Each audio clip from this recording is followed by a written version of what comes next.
Hi guys, welcome to my channel spend time with Suji. வீடியோக்குள்ளே போகிறதுக்கு முன்னாடி நம்ம சேனலை சப்ஸ்கிரைப் பண்ணிக்கோங்க. இன்றைக்கி வந்துட்டு நம்ம என்ன ரெசிபி பார்க்க போகிறோன்னா, சூப்பரான ரஸ்க் வச்சு எப்படி பக்கோடா சேர்த்து பார்க்கலாம். அதுக்கு வந்துட்டு நான் ஒரு பவுலில் 10 ரூபாய் ரஸ்க் பாக்கெட் வந்துட்டு கையாலே குட்டி குட்டியாக உடச்சி சேர்த்துக்கிறேன். அதுக்கப்புறமா நம்ம சின்ன சின்னதாக கட் பண்ணி வச்சுருக்க வெங்காயத்தை வந்து இதில் ஆட் பண்ணிக்கலாம். வெங்காயம் ஆட் பண்ணதுக்கப்புறமா நம்ம கட் பண்ணி வச்சுருக்க கொத்தமல்லி, இஞ்சி, தட்டி வச்சுருக்க பூண்டு, கட் பண்ணி வச்சுருக்க பச்சை மிளகாய், கருவேப்பிலை இது எல்லாத்தையும் இதில் ஆட் பண்ணிவிட்டு அதுக்கப்புறம் 1/4 ஸ்பூன் சீரகம் ஆட் பண்ணிக்கிறோம். சீரகம் ஆட் பண்ணதுக்கப்புறமா இதில் 1/4 ஸ்பூன் ஆப்ப சோடா சேர்த்துக்கிறேன். அதுக்கப்புறம் 2 ஸ்பூன் கார்ன்ஃப்ளவர் சேர்த்துக்கிறேன். கார்ன்ஃப்ளவர் சேர்த்ததுக்கப்புறமா 4 ஸ்பூன் அரிசி மாவை ஆட் பண்ணிக்கிறோம். அரிசி மாவு நம்ம எதுக்கு ஆட் பண்ணுறோன்னா, பக்கோடா நல்லா மொறு மொறுன்னு வரதுக்காக தான் நம்ம அரிசி மாவை ஆட் பண்ணுறோம். அதே மாதிரி எண்ணெய் கொஞ்சம் கம்மியாக இருக்கும். அரிசி மாவு ஆட் பண்ணதுக்கப்புறமா நம்ம இதில் வந்துட்டு 4 ஸ்பூன் மைதா மாவு ஆட் பண்ணிக்கிறோம்.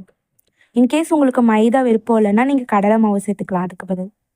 அதுக்கப்புறமா நான் 2 ஸ்பூன் ரெட் சில்லி பவுடர் சேர்த்துக்கிறேன். ரெட் சில்லி பவுடர் ஆட் பண்ணதுக்கப்புறமா நம்ம இதில் 1 spoon garam masala, 3/4 spoon salt சேர்த்துக்கிறோம். அதுக்கப்புறமா இதை வந்துட்டு நல்லா இந்த மாவில் மிக்ஸ் ஆகிற மாதிரி கலந்து விட்டுக்கோங்க.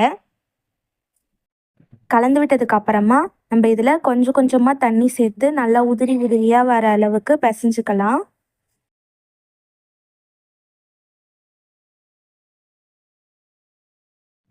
நல்லா இந்த அளவுக்கு வர மாதிரி பிசைஞ்சு எடுத்துக்கோங்க. அதுக்கப்புறம் அடுப்பு ஆன் பண்ணிவிட்டு கடாய் வச்சுக்கலாம். கடாய் வச்சதுக்கப்புறமா இதில் நம்ம வந்துட்டு எண்ணெய் சேர்த்துக்கிறோம்.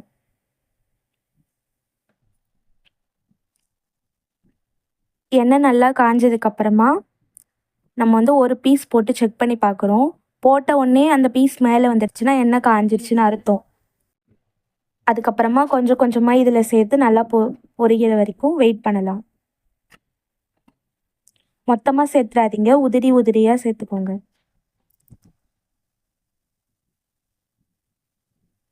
இது நல்லா வேகிற வரைக்கும் மீடியம் ஃப்ளேம்லேயே வச்சு பொரிச்சு எடுத்துக்கோங்க. கலந்து விட்டுட்டு கொஞ்ச நேரம் வெயிட் பண்ணுங்க வேகிற வரைக்கும். அவ்வளோதான், இப்போ வந்துட்டு நல்லா பொரிஞ்சிருச்சு. இப்போ வந்துட்டு இதை வந்து நம்ம பிளேட்டில் மாற்றிக்கலாம். நல்லா எண்ணெயை வடிகட்டிட்டு எடுங்க.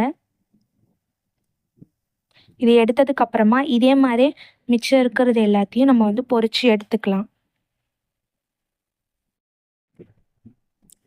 அவ்வளோதான், இப்போ எல்லாம் முடிஞ்சிருச்சு. இப்போ நான் வந்துட்டு கொஞ்சம் கருவேப்பிலையை வந்துட்டு பொரிச்சு அந்த பக்கோடா மேலே போடுறதுக்காக எடுத்துக்கிறேன்.